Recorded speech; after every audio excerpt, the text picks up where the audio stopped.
good afternoon and welcome to the final talk of the Tending Your Open Source Garden track for the day. Our speaker today is Ryan May, who's going to be talking about building the MetPy ecosystem for the long term. Let's give him a warm welcome.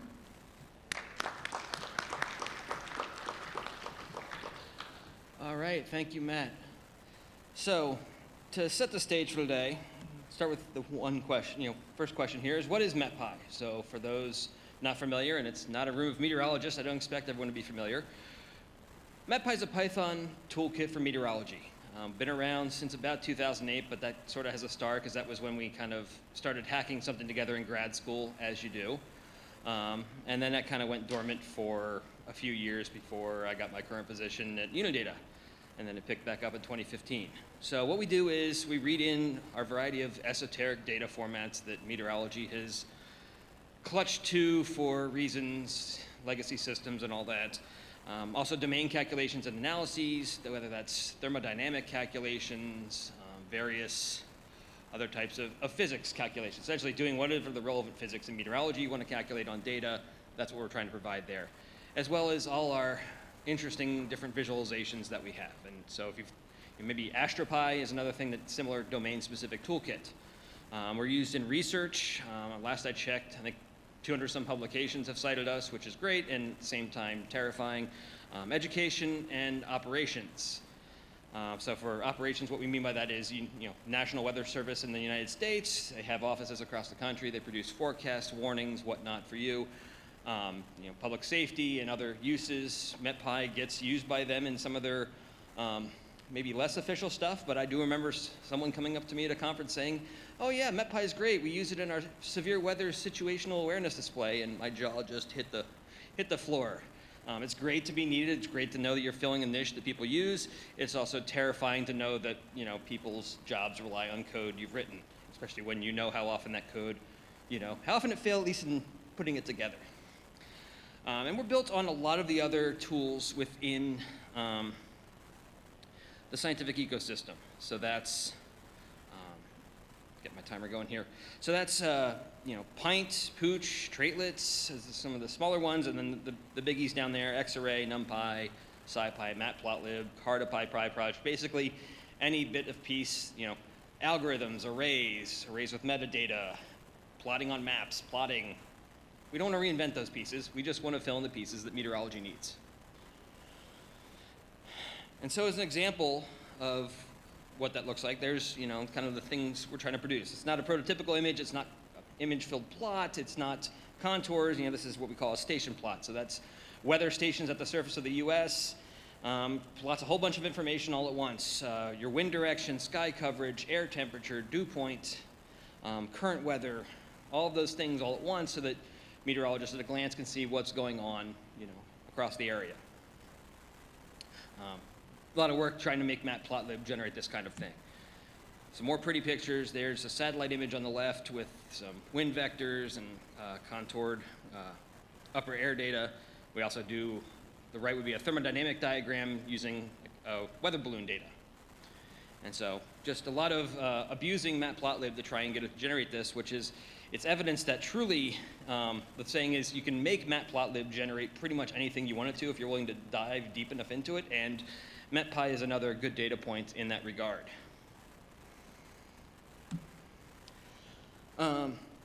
So to start off here, we come from, MetPy development is supported largely by this organization called Unidata. We're part of a larger group, UCAR, the University Corporation for Atmospheric Research. So that is a group of universities that formed a consortium to predominantly manage the National Center for Atmospheric Research, NCAR, if you've heard of that. That's in Boulder. We are a sibling organization of NCAR that focuses on data distribution and tools for working with data with a community focus. So we're just trying to distribute data to universities and to the rest of the community, as well as produce open source tools that work with that data. I've listed a bunch there. NetCDF is probably the one that you most might have heard of around here. So that's one we put together. And I'm going to be talking about MetPy, which is one of our other tools where leveraging Python for weather scripts. Long history of producing weather maps using custom scripting languages. In the modern times, we've been able to adopt Python as kind of not our own scripting language for a change, but instead use MetPy and other tools like it to fill in the gaps and produce the same weather maps we want to look at. And so that, Unidata has been around since 1983, thanks to the support of the National Science Foundation. So to talk about sustainability, project resources, what do we have going on here? Well, thanks to being associated with a place like Unidata, we have some dedicated support. We have a core team, we have 2 full-time devs. We also have some community members who take place, helping shepherd the project along. And we have gotten, a lot of funding resources. Unidata's steady stream from NSF. We've also gone after some other awards from the National Science Foundation through some programs I've had, like EarthCube, SI2, which is the software infrastructure for sustained innovation, as well as now it's kind of morphed into cyber infrastructure for sustained scientific innovation. Those are some of the NSF programs I've been out there for trying to sustain software. And so we've been, lucky enough to be awarded some funds from those programs. So with all of that, Ryan, haven't you figured out sustainability? You have resources, you have money. That's the open source dream, is to have your open source work funded. And in some ways, very much so, very grateful for the resources we have. But also, I laugh, our dear friend Jay Jonah here laughing hard, because that's not solving actually the core problem of what it means to be sustainable in my mind. For one, when we talk about resources, full-time developers is an interesting term. For one, I keep accumulating more responsibilities. So I'm no longer just a dev. I manage people. I serve as our deputy director at Unidata. I just keep accumulating more hats because I can't say no. The other person on our team isn't just working on MetPy, but works on Project Pythia, works on a bunch of our training materials and teaching workshops and a whole bunch of other things. So really, full-time is already now, shrunk at least in half. And we are extremely lucky to have still the resources and dedicated time we have, but there's still more to do than there are hours in a week. There's lots of dedicated support. There's lots of other things. More importantly, none of those resources guarantees smooth transitions if, people depart, if people, need to take on new work, new positions. And none of that also just guarantees that the code we write today, just by having resources, doesn't guarantee that the project is going along in the right way, that you can still work with it in 5 to 10 years. So, sustainable software, what are we talking about here? And I found this quote from Daniel Katz. He's the chief scientist for NCSA, and it's a few years ago, but I really liked it. I hope he wouldn't hesitate to be using it now. But, the capacity of software to endure. That's what has me think when I'm thinking sustainability. It's, can this thing that we've built endure? Especially when I think about MetPy, I talk about the research papers that have used MetPy, the operational uses, all the community now that has grown up around this.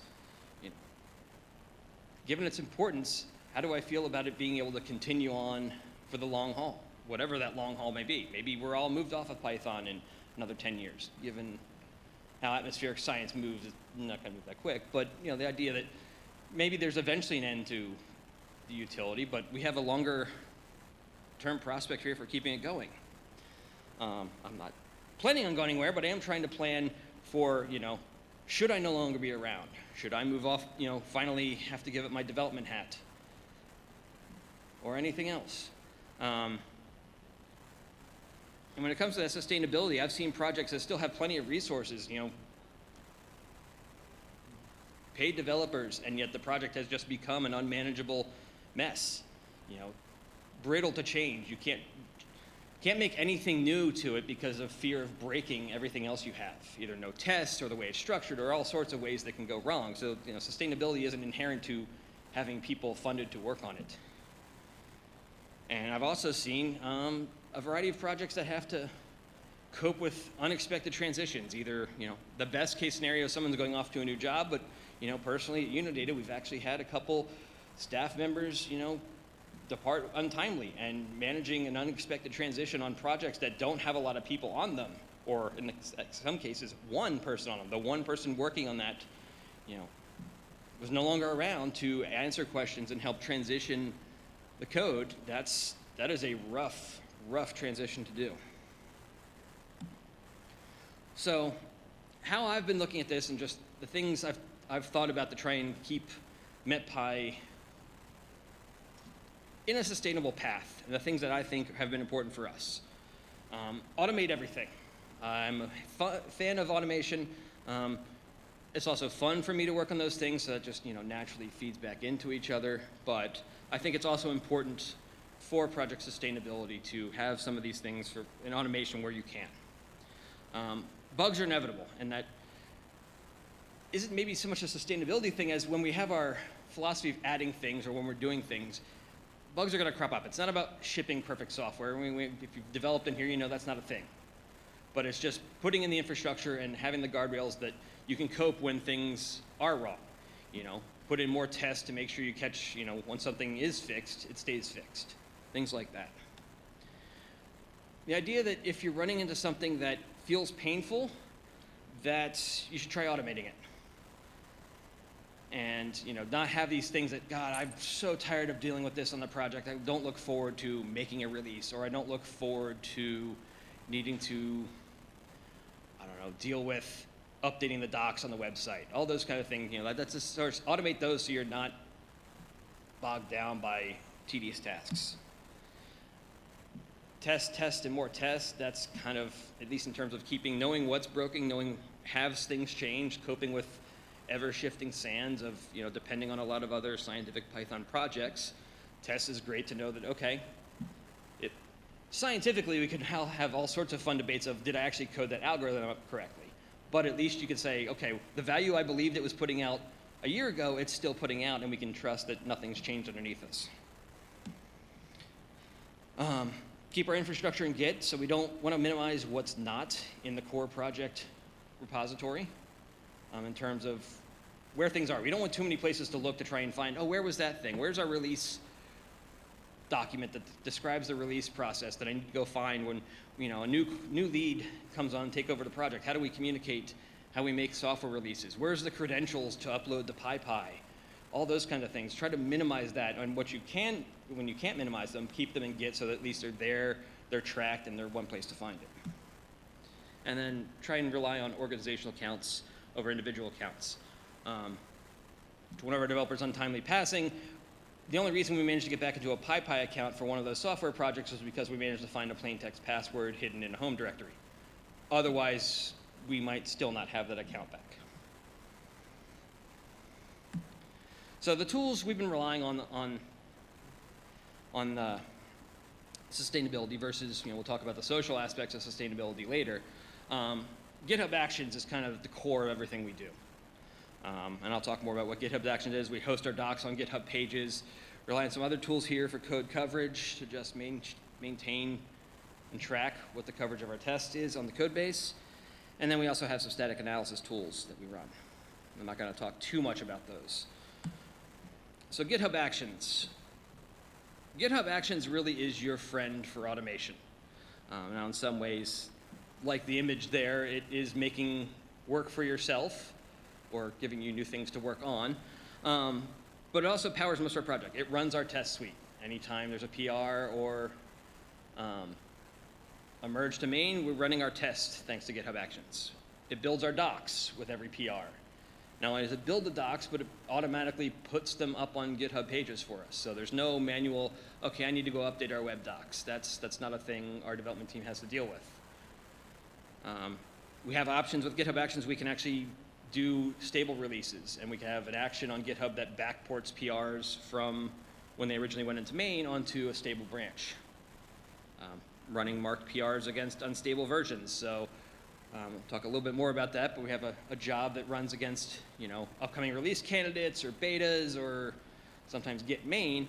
We can also flag PRs and say, hey, can you go run this job on there? And so there's a lot of nice things that GitHub Actions give you in terms of event-driven things. Essentially, a GitHub API event can power firing off a job in a container. That's more or less what it's doing.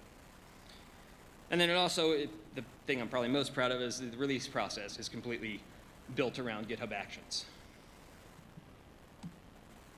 So here's what that pipeline kind of looks like. Our main development pipeline is a PR comes in, a pull request. That's what all of our core devs do. There's no directly pushing to main. PR comes in, we run tests on PyPI, Conda, build our docs, We do some lint checking, and then we run our static checkers. And of the tests, we also check coverage, but all that goes in, and that gives us an automated, okay, green, yay, the PR is good, it passed all our checks. Red, okay, we need some work here. Probably linting, catching, some missing space, some missing doc string, who knows.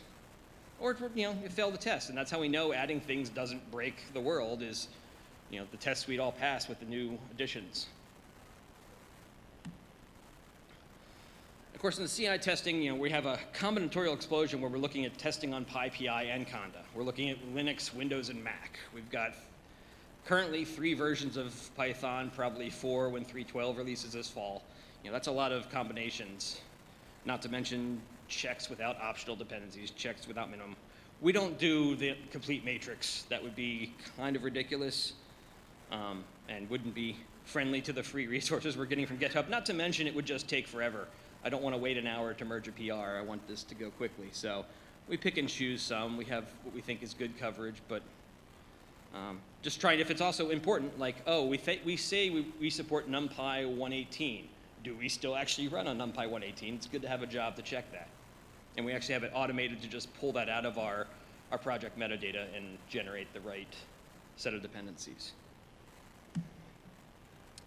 Dependabot. Some people love it, some people hate it. So, hypothetically speaking, or maybe not so hypothetical, maybe say matplotlib 3.3 comes out, and okay, there's some changes that we need to make for that, but it also broke CartaPy 18. We've got to wait for CartaPy 18 to come out. Okay, fine, we'll keep doing some work, and yes, CI is broken, we know that's a known failure, just keep merging things. Well, it turns out, no, we actually merged some things that broke us with the next X-Array update. And then there was also some new linting plugin updates that also broke things. And you end up with this, our CI was broken for about 4 months continuously. There are ways around that pinning, but it gets annoying to manually have to go make PRs to set versions, and sometimes that's tricky. It was a very frustrating time. And so we embarked on using Dependabot.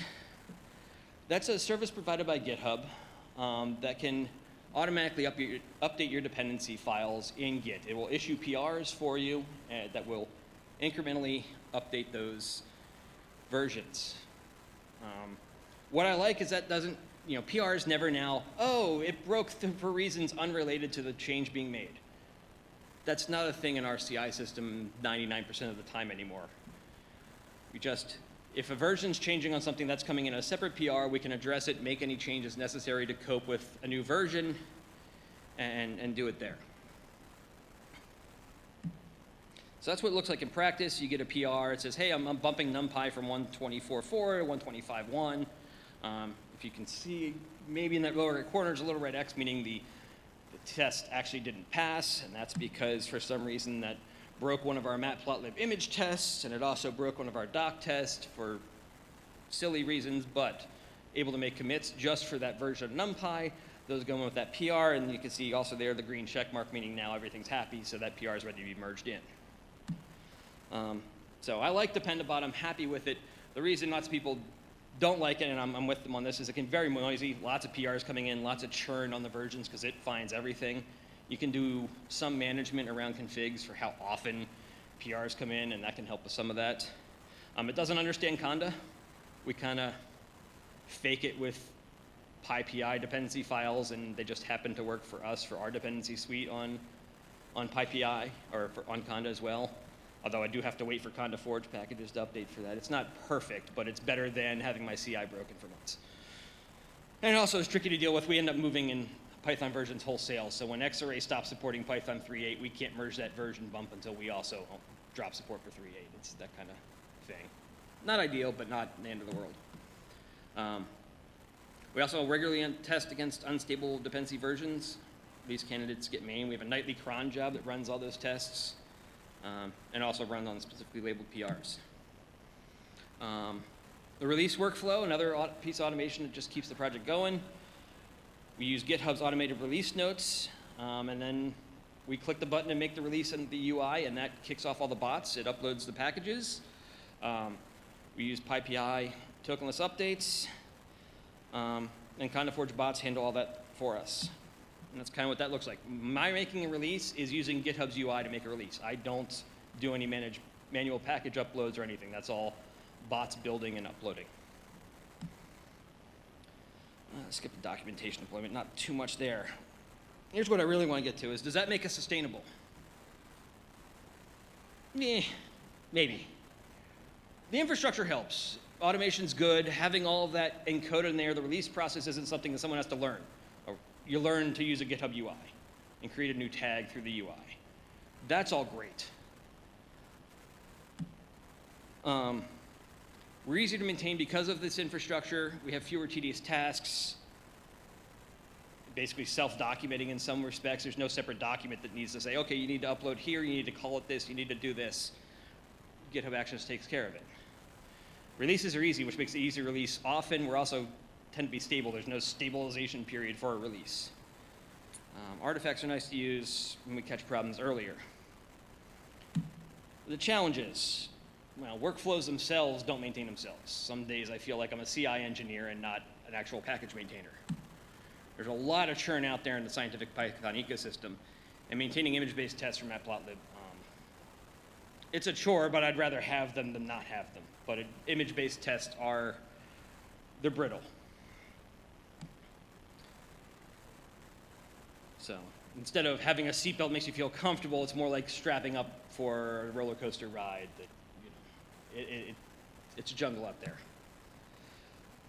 So that's a lot of technical talk. Sustainability is not just about the infrastructure and the project code, it's also about the people.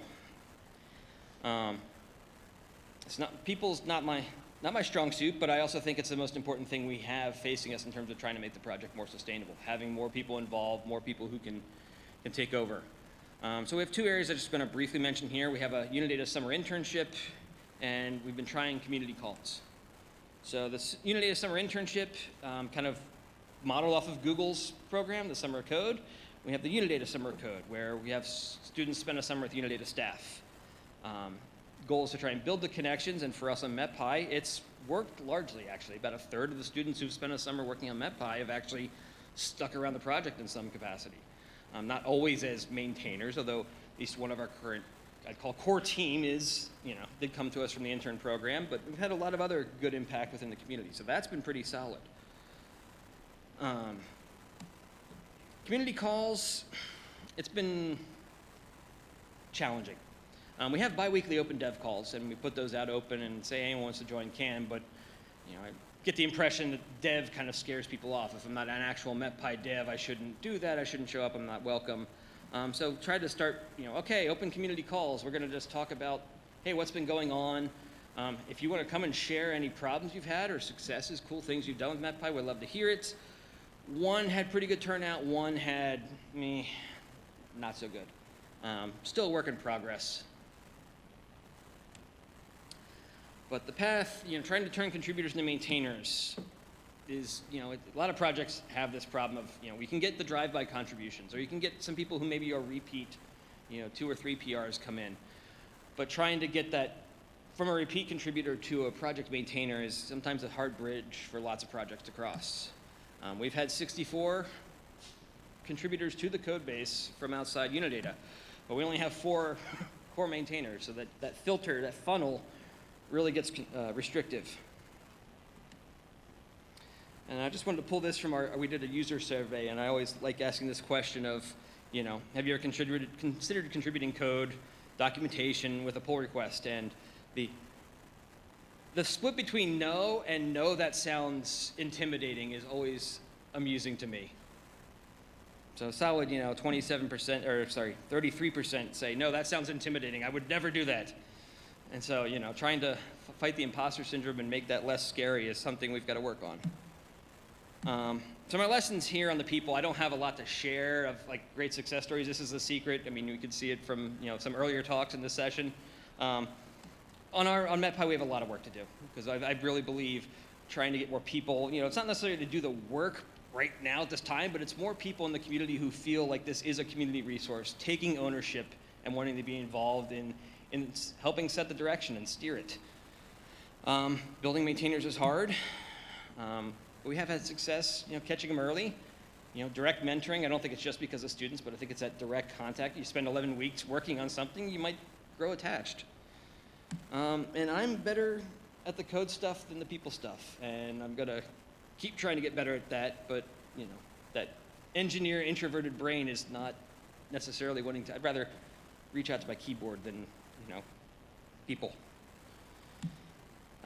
There's a little bit of future plans that I'm not gonna focus on. I think with that, I will call it the end here.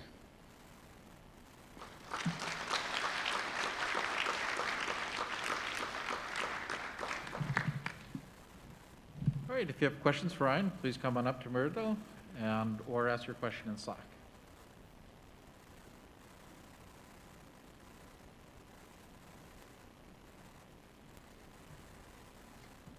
Hi, nice talk. So I'm one of the maintainers of the SciPy project, and we basically have the exact same problems that you do, and like very, very similar challenges as well. I think one of the biggest problems that we've had is not even getting to the contributor phase, but like converting. We have a lot of users in the community, and that seems to be increasing with the age of the package and the project, but like we don't seem to be able to convert those users to contributors or to convince the scientific community to have sort of ownership over, or like to convince them that it's a community project. Have you been able to solve that problem, or have you encountered that too? Somewhere in the middle. So I'd say I feel decent about how many people we do have giving us pull requests and you're making contributions to the project. At the same time, I feel like that rate is far less than it should be. I think there's a lot to do basically around imposter syndrome and people who feel like, no, I'm not good enough to contribute to this real project. I laugh at that because, God, I've written the code and I know, you know, the dark corners and what horrible things or just mistakes I've been made and where I started, and I just know that, you know, you don't get there without doing. And so it's fighting that. It's trying to continue to fight the be welcoming, and you know, we've tried at times, and I think we've had success in terms of contributing. Hey, you know, put out there on the social media or whatever, you know, hey, we just merged this community pull request, and you know, trumpeting that does well.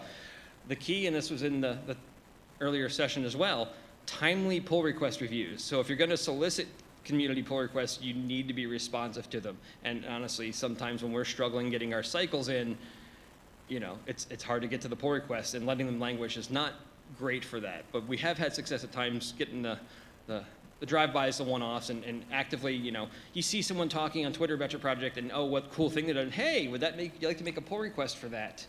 You know, I have had good success. Interest with that, follow through has been mixed. Everyone's busy. Scientists have very different incentive structures than open source developers. Yeah, so I'm James. I'm a core dev on the PySal team, and I think I'm the only PySal person here this year.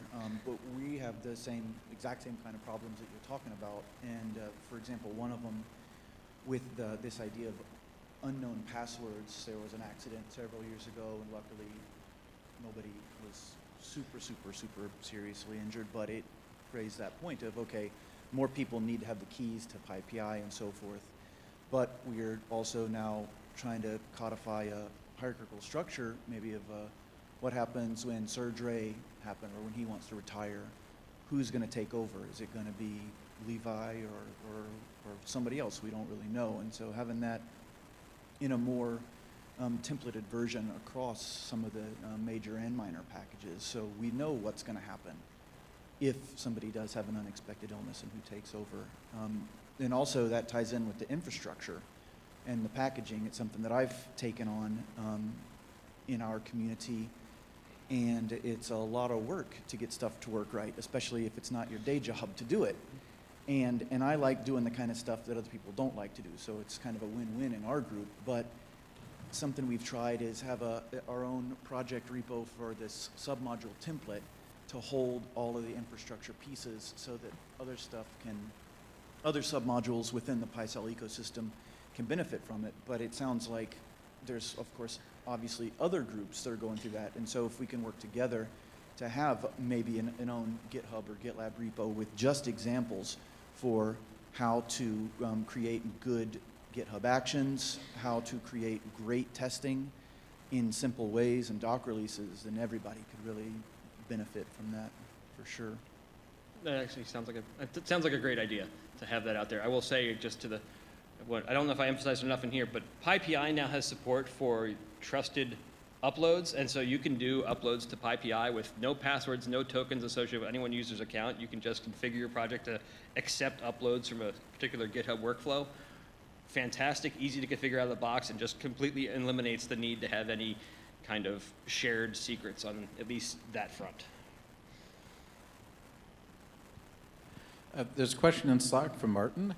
You're also heavily involved in a bunch of adjacent projects like PyTest MPL, CartoPy, and NetCDF4. What portion of your time does this take? Oh, that's a good one. So I appreciate the question. We'll just add to the list with Conda Forge. I don't know if matplotlib was originally in that list. There's too many. Just, the typical problem in scientific Python where a lot of people are across that tail involved in a lot of projects.